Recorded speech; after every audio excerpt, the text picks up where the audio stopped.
Wayne Swift, ladies and gentlemen, right here in my house on the chair next to me. Good day, Wayne. G'day, Don. There we go. I can speak Australian. Did you know that?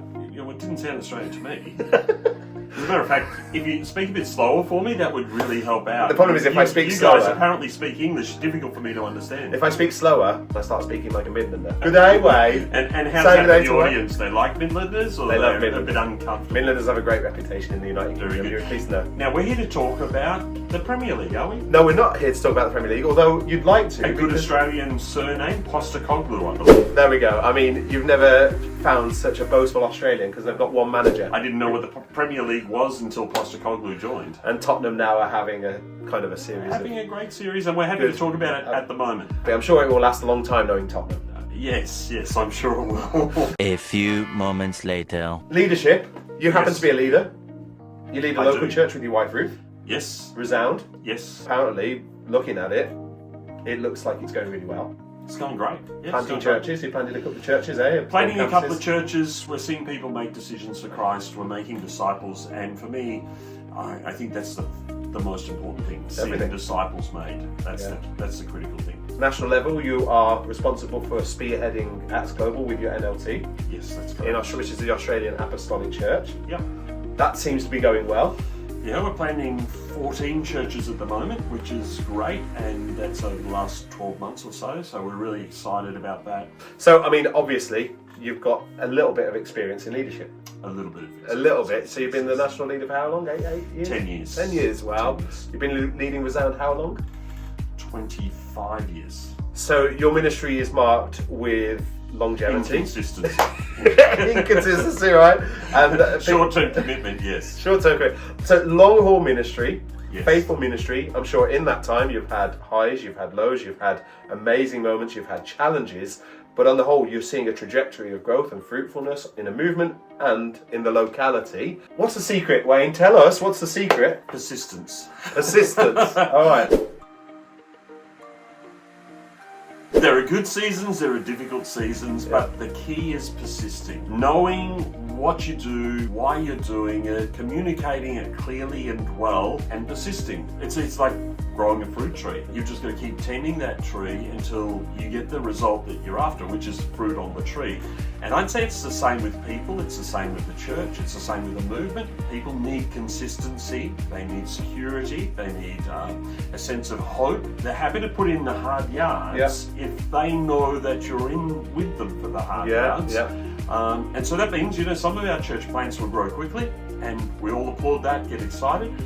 But those that persist over many years and grow slowly, we're also standing with them. And so it's not about flash in the pan growth, it's about putting the healthy things in. That's it. In order to make sure that this thing's going to grow over the long term. And in some cases, you're going to have wins, you're going to have losses, you're going to have some things that work, some things that don't.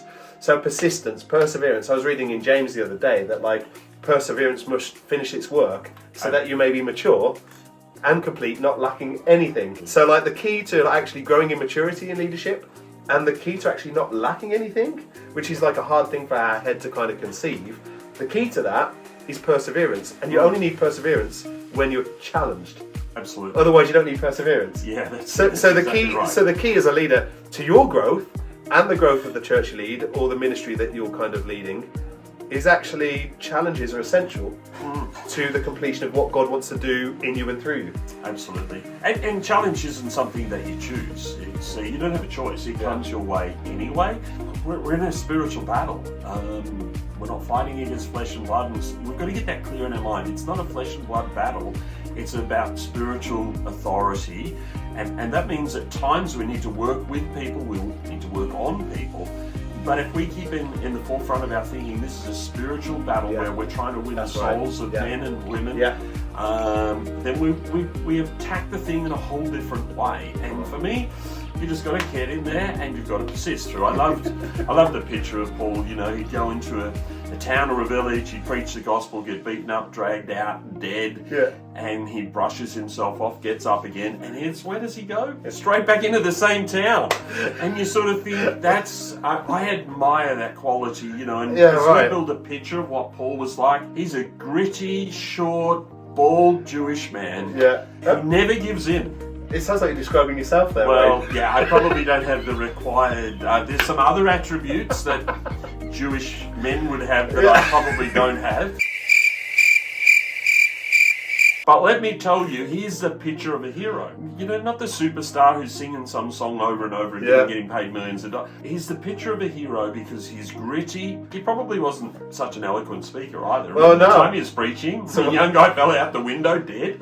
You sort of think, do you know, it's not about being good at what you do, it's about continuing to do it. Right. Persisting. And he did it time after time after time after That time. moment where someone falls asleep in his sermon and fall to their death.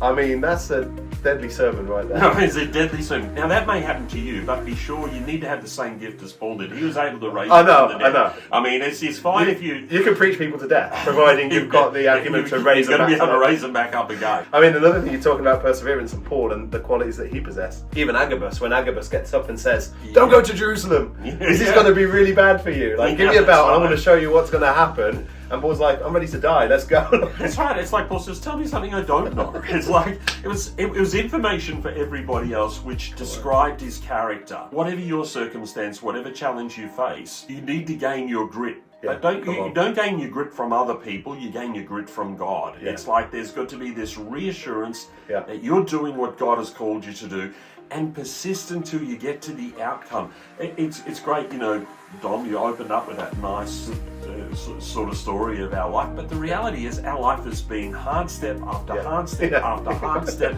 Every step of the way. I'm not especially gifted. I'm not an extraordinary communicator, but let me tell you, I won't give up. And Ruth could tell you that too. If we're in an argument, I don't give up. I'm not saying that's a positive, but when it comes to serving God, we've got to be in the same place. We've got to say, you know what, God has called me to this, and I'm going to keep giving until He tells me to stop. And I would encourage you, you know, that's what's required when we lead. But you know what? We are committed. We want to raise the bar of leadership in the church, in the movement, because I think it also, as Maxwell says, everything rises or falls on leadership.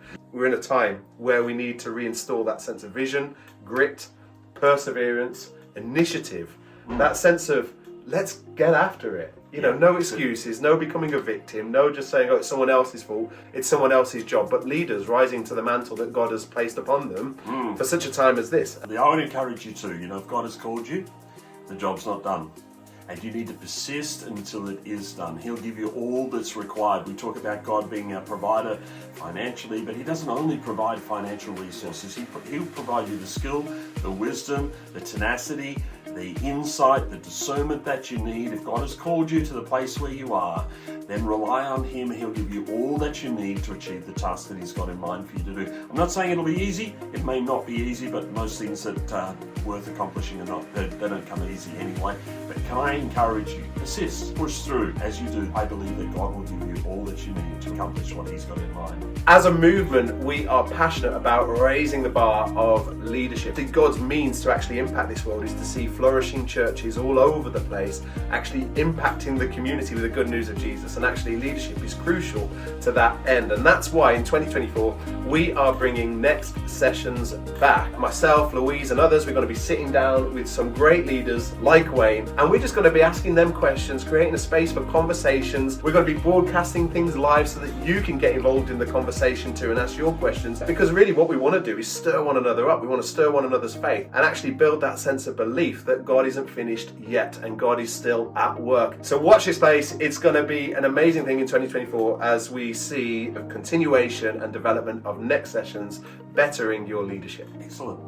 See you soon. See you soon.